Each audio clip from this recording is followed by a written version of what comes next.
There's been a lot of weird and random stuff that's been going on across the internet with streamers, YouTubers, TikTokers, and all the rest of it. We've got Kanye West coming over to streaming, getting banned, and then crashing out on Neon and Sneako's stream.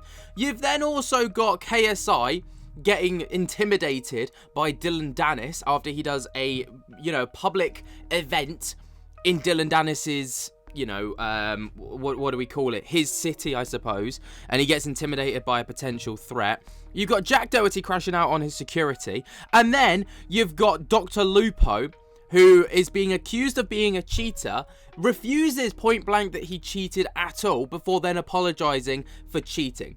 There is a hell of a lot that's gone on. So we're going to kind of dip into it all. First of all, we've got Kanye West. Now, Kanye West has been through one hell of a transformation over the past 12 months. We've seen him be anti-Semitic in the past, but this year was probably the worst we've seen it, with him over on Twitter ranting about Hitler and about Jewish people, the Jewish community, and lots of stuff like that. And then he got banned from so many different platforms. He's getting divorced from his now wife, Bianca Censori, and he got banned from Twitch within 7 minutes, which I think he holds the record for the fastest Twitch ban in history. And then, as if that's not all, insane enough, he gets an exclusive Twitch deal, Kick deal, to sign exclusively for them. And then he decided that he was going to team up with Neon and Sneako. And instead of, using that platform, he just crashed out again. It's the Kanye way, ladies and gentlemen. That's what they do. The white people, the Jews, they'll grab a Kendrick, a Virgil, and then put a false idol, a false king. And I'm not here to be your idol. I'm the leader. I'm not here to be worshipped. And as a leader, I'm saying, how I'm supposed to lead y'all if I don't got my kids with me to continue what we're doing? I ain't got no motherfucking legacy. So why the fuck you think I'll be spazzing out, nigga? Twigs in charge of my motherfucking legacy, nigga, and I'm gay. Twigs in charge of my motherfucking legacy, and I'm gay, nigga.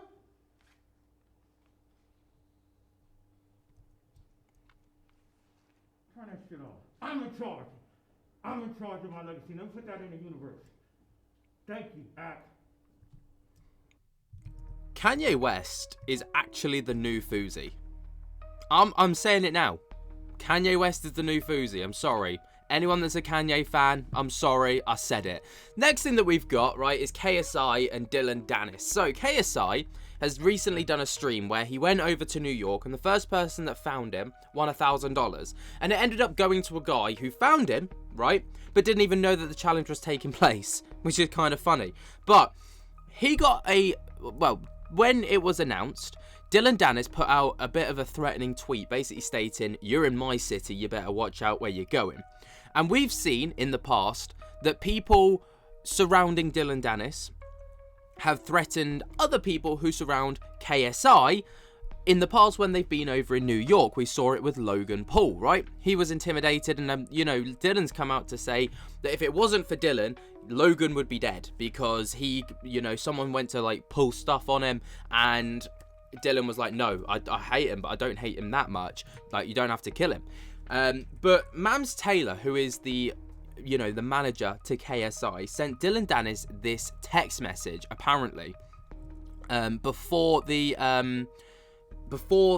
went over, right, and stated, "I'm sounding like you, not working on my trash talk, but for real, let me know when," all the rest of it. "KSI and his security saw your tweet and are worried about his safety, knowing the power you have in the city, especially after what happened to Logan and NYC. If anything happens, I'll have to ban you from fighting for Misfits and DAZN for life." But this did get community noted, stating that KSI's manager, Mams Taylor, confirms that this is not actually real, with a tweet that reads, "Got your mom to text you and changed her name to mine on the contacts," right? So he's basically saying that this isn't a real text message, that apparently this is scripted and fake.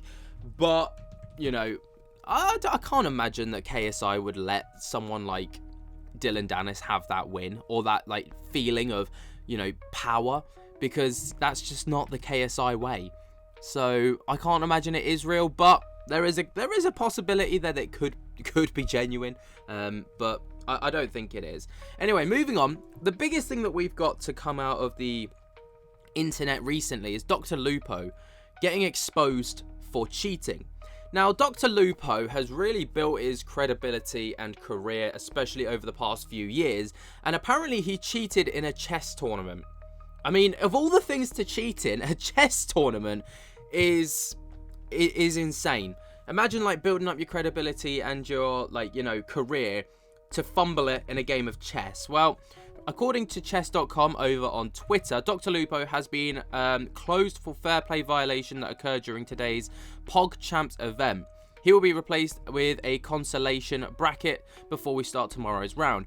We wish everyone the best tomorrow and remind them of receiving any help during a match is a violation of our FP policy and will result in a disqualification and an account closure.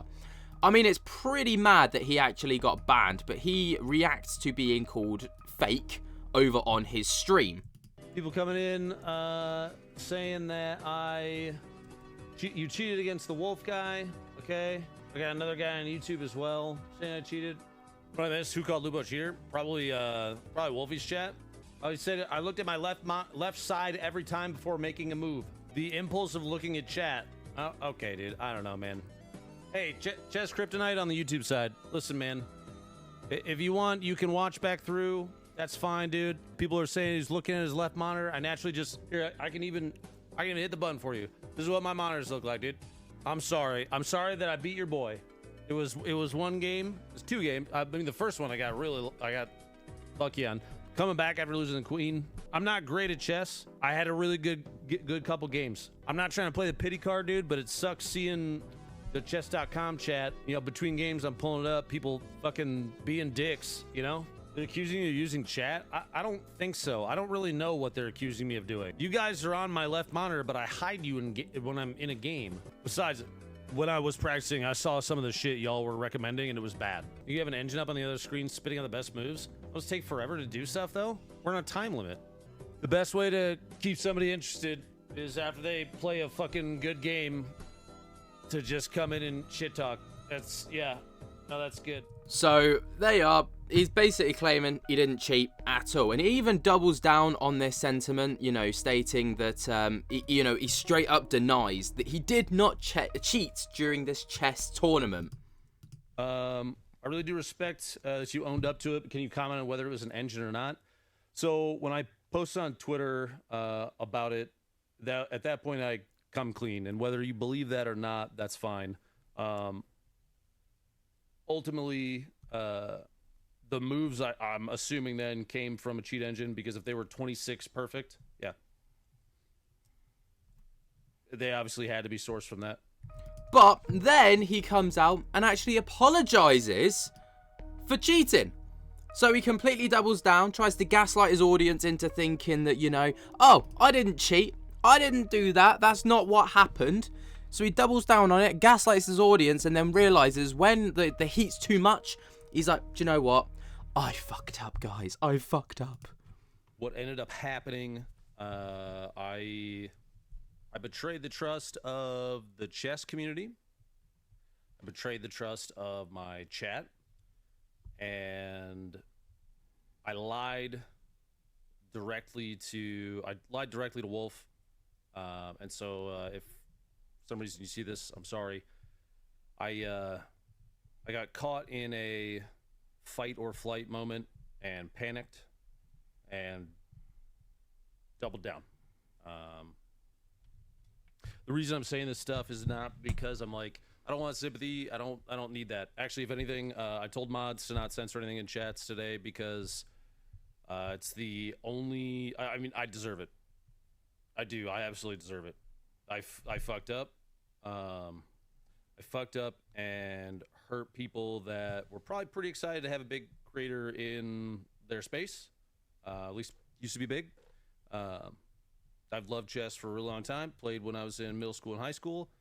And I am appalled and embarrassed. It's funny too, because I'm the Tarkov guy that's always very anti-cheater, right? And then of course it's the person that's so loud and vocal about it that turns around and ends up doing it. And it sucks. I don't have like I want to make sure it's clear too. I don't have like a script or anything. This is mostly just me talking off the top of my head because I wanted to make sure that you understood I'm not trying to I didn't chat GPT or pre-write something. I thought a lot about it. what to say, but I didn't want to write anything because I want to make sure that you understood that I was being genuine. I recognize too that by betraying your trust, because I lied to you guys too. You know, the people that watch me, obviously there's going to be people that are going to be flowing in and saying all sorts of stuff all day. I deserve it. It's fine. Let it go. You don't. Nobody that watches me has to defend. I'm a 38-year-old man, and of all the places to do what I did it in a tournament for a game that I very much enjoy. And it was dumb as fuck, man. So yeah, I'm sorry. What annoys me about this is he's apologized and said that it's completely sincere and genuine after gaslighting his audience into thinking that he didn't cheat and claiming that they're crazy. Like, you know, I don't have a chat bot, I don't have a move bot or whatever. Look at my screens, guys, I don't have that. I was just looking at my chat. And it's like, don't gaslight your audience to try and save face before then being like, do you know what? My career's clearly, like, taken a hit from this. My reputation's taken a hit. I should probably apologize. The damage is done, dude. If you did fuck up and you genuinely felt like you wanted to apologize, you would have done it from the get-go. Instead, you tried to worm your way out of it and then got called out even harder for it. And then before then being like, do you know what? The heat's on. I probably should own up to this. It's a bit scummy. The last thing that we're going to talk about, though, is everyone's favorite Jack Doherty. So obviously he allegedly got robbed the other day of $300,000 worth of chain. A lot of people think that this is just insurance fraud, especially because his story is so inconsistent. He first of all claimed that the 4 people that attacked him pushed him to the ground. He has no abrasions or contusions at all. He then says in another story that he was pushed up against the wall. So that's obviously a complete change in the story. And then apparently his 6'9" bodyguard didn't do anything about it. And for a man that is live 24/7, this was the one time where he wasn't live. A little bit suspicious. And then the following day he goes back to the exact same place to flex a brand new expensive watch. Yeah, makes no sense whatsoever. But he crashes out on his security, apparently, just after he was robbed. Bro, he just fucking robbed me. They just took both my fucking chains, bro. Fuck, dog. James, what the fuck, bro? They had their gun. Where's yours? What the bro, he just fucking... I mean, I don't know. I'm still not buying it. Even though this has now come out, I'm still not buying it. What do you guys think of all of this? Let me know your thoughts and opinions down in the comments below. While you're down there, jump scare the hell out of that like button and subscribe. Until next time, I'll speak to you later. Peace.